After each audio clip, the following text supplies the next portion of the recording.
NRL Fantasy Round 3, here is my breakdown. Last week, my Round 2 score, I was able to get 815, which I think is okay. Last week's standouts, we had Karaz getting 90, one-off score, he scored a couple tries there. Hopgood, a must-have, again I'll say it, 85 score, he is a must-have. Hughes, solid option, 78, he did do surprisingly well there.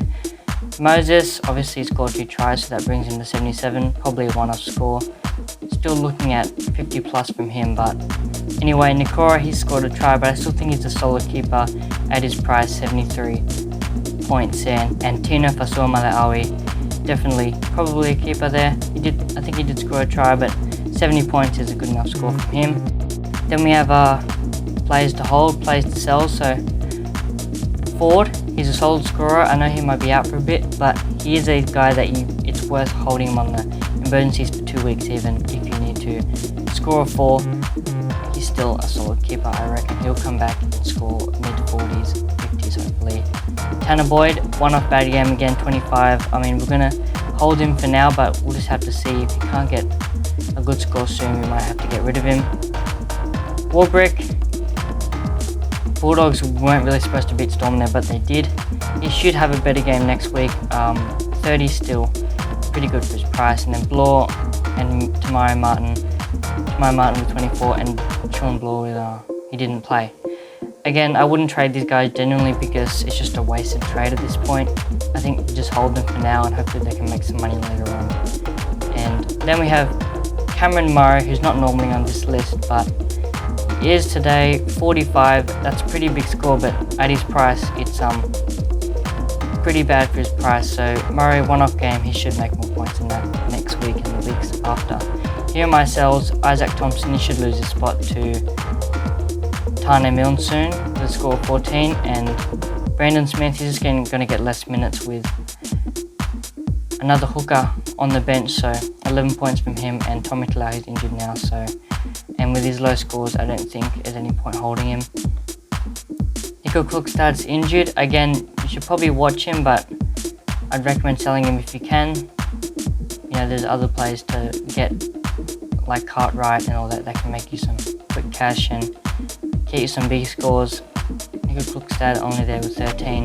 And Katoni Staggs, he's got a couple low scores, even in a winning team, so I guess he requires a try or something to get a good enough score, but for his price, I don't think you should be having him. And Lemuelu, he's injured, 7 points. I think you need to get rid of him if you did get him. Then we have our must-haves, and of course, Hopgood will probably stay on there unless a shocker happens.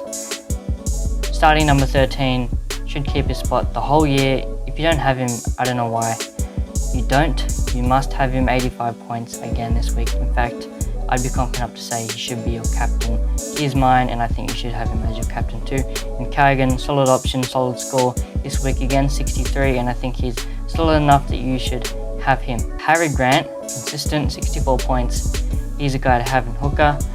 Katoa, he's scoring really good points, and I think he's a guy to get, especially with Storm. I think he's going to look to have combinations with Hughes there and get some tries, some points.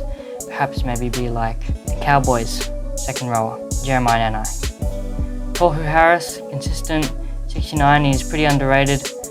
Not much people have talked about him. I think he's definitely a guy to get. And Haas, solid choice, 62 points. Again, underrated, maybe gone under the radar a bit this year. Then we have a trade options price range. So at 0 to 300k, looking at Sloan, he had a good first game, but obviously needs tries or try assists to get a good score.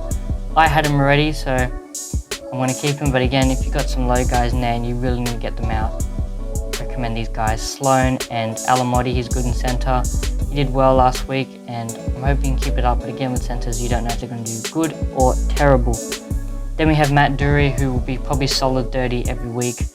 He's a guy to get in case you've got lots of injuries, you know, and you've got to quickly trade off and get someone that can make a bit of cash and get you at least 30 plus. 3 to 400k, we have Cartwright, who's definitely a guy to get, but you got to watch Madison coming back soon, and Sean Lane, so probably will get less minutes. In fact, you know, he might be a guy to go. I'm not going to get him, but he's definitely an option in a couple of weeks, so I don't think he'll be getting the same minutes. And Cheekham, a guy to get, should be getting more minutes. in the Rabbitohs. And then we have Mark Nichols, who had a good game again, pretty solid. Should get around 40 to 50 plus, and at his price range, that's fairly good. Should be a keeper and a guy to trade in. King is the same, and Reece Walsh, he had a good game, but he needed a try. He needed a lot of attack points in order to get a good score that he got. And then 800k plus, we have Harry Grant, Haas, and Cook, all solid options that I think is an option to get, especially if you have a player that's underperforming, underscoring. And that is my round 3 fantasy breakdown and analysis. I thank you for watching, and I hope you guys do well on your fantasy teams this week.